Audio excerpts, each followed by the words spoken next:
ఏంటంటే నైరుతి లింగం దాటిన తర్వాత ఇక్కడ చాలా కాకులు ఉంటాయి. ఆ కాకులకి ఫుడ్ పెట్టచ్చు అన్నమాట. మన కాకులు అంటే మనకి పితృదేవతలతో సమానం. అటువంటి కాకులకి మనం ఫుడ్ వేయచ్చు.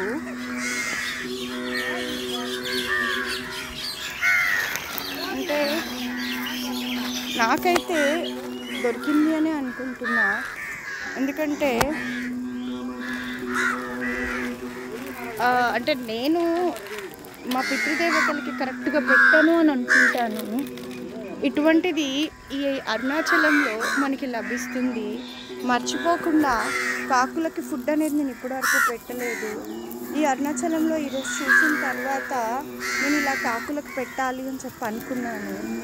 టోపీ అమ్మని ఇప్పుడు మనం దర్శనం చేసుకోవాలి. నెక్స్ట్ టోపీ అమ్మ కనిపిస్తారో లేదో చాలా టెన్షన్ ఉంది.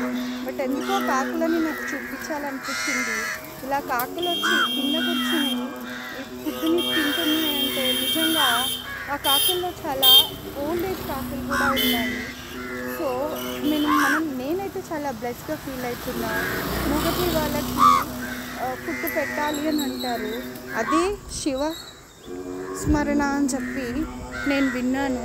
అదే శివుడికి ఆరాధన అని కూడా విన్నాను. అటువంటిదంతా నేను చేస్తున్నా అనుకుంటున్నా. మనం ఎన్ని చేసినా ఏదైనా కూడా స్పిరిచువల్ అనేది ఖచ్చితంగా ప్రతి హ్యూమన్ బీయింగ్లో స్పిరిచువల్ థింగ్ అనేది ఉండాలి. అది మాత్రమే మనల్ని whenever we are in a peak time, that time it will product us. అందుకోసమే చెప్తున్నా, అప్పుడప్పుడు అంటే అవుటింగ్ వెళ్ళండి, బట్